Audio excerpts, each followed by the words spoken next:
ब्रह्मांड में क्या पृथ्वी के अलावा कहीं जीवन है, और अगर है तो कैसा?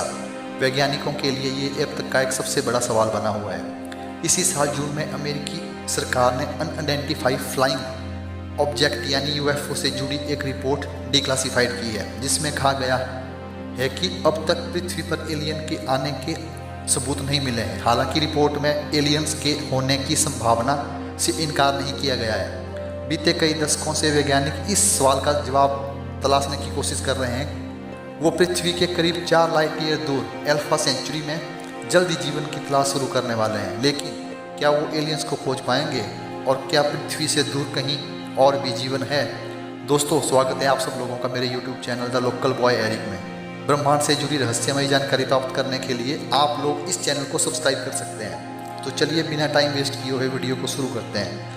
दोस्तों, नेटली हेन्स एक लेखिका है और साइंस फिक्शन में दिलचस्पी रखती है।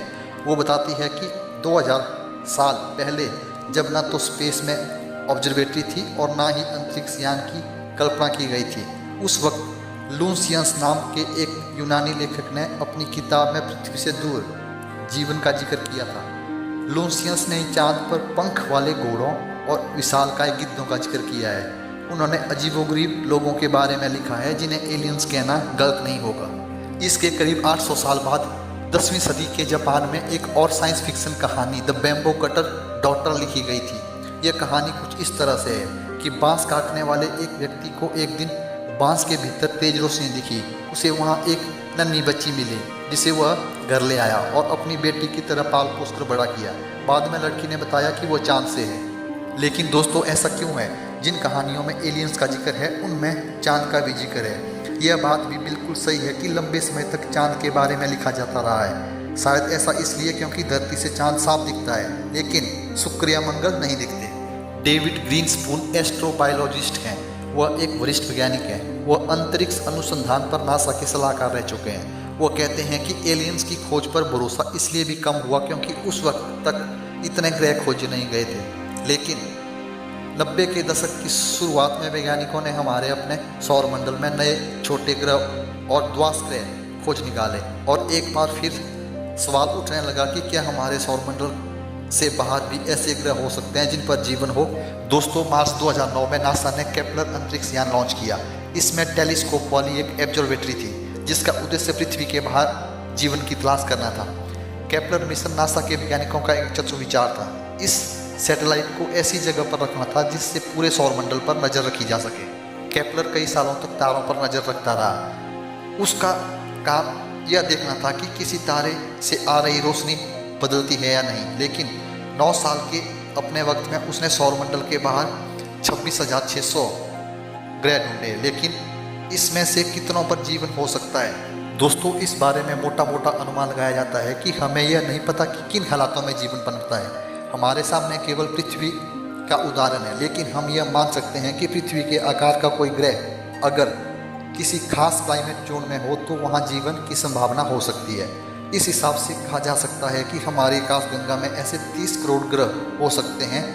डेविड ग्रीनस्पून के अनुसार यह खोज वह क्रांति थी जिसने धरती के बाहर जीवन की संभावना को लेकर वैज्ञानिकों की सोच को बदल दिया था।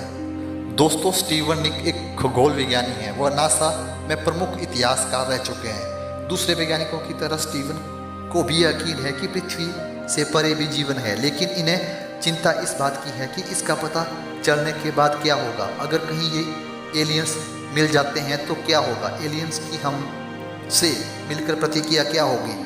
हम यह मानकर नहीं चल सकते कि एलियंस अच्छे ही होंगे। ऐसा भी हो सकता है कि जिन एलियंस की तलाश हम लोग कर रहे हैं वह हमें ढूंढ रहे हों और हमसे मिलने पृथ्वी पर ही आ रहे हों। इससे भी बड़ा सवाल यह है कि हम लोग एलियंस से बात कैसे करें। यह एक चिंता का विषय है, लेकिन फिल्म अराइवल में इसको बेहतर तरीके से दिखाया गया है। इसमें कुछ एलियंस इंसानों के साथ बात करने की कोशिश करते हैं। हम वैज्ञानिकों को ऐसी भाषा चाहिए जिसे लेकर पूरे ब्रह्मांड में समझ हो। कई लोगों को लगता है कि गणित इसका जवाब हो सकती है। क्या हम एलियंस को धर्म के दायरे में देखेंगे और फिर पृथ्वी की तरफ से उनसे पहले बात कौन करेगा? संयुक्त राष्ट्र या फिर कोई और? इन सवालों के जवाब अब तक किसी के पास नहीं है। लौटते हैं वापिस अपने सवाल पर, क्या सच में एलियंस हैं? हम जानते हैं कि हमें अब तक दूसरे ग्रह पर एलियंस के कोई ठोस सबूत नहीं मिले हैं। दशकों की खोज के बाद भी हम अभी वहीं हैं जहां से चले थे, लेकिन इसे अलग नज़रिए से भी देखा जा सकता है। ब्रह्मांड में लाखों आकाशगंगा हैं, जिनमें से एक हमारी मिल्की वे है। हमारी आकाशगंगा में भी अरबों ग्रह हैं। यह संभव है कि पृथ्वी ऐसा अकेला ग्रह नहीं होगा जहां जीवन पनप सकता हो सकता है कि किसी और ग्रह पर भी जीवन हो, और शायद हमारे जैसा ही हो सकता है कि हम किसी दिन एलियंस को खोज पाएं, या फिर शायद वो हमें पहले खोज लें।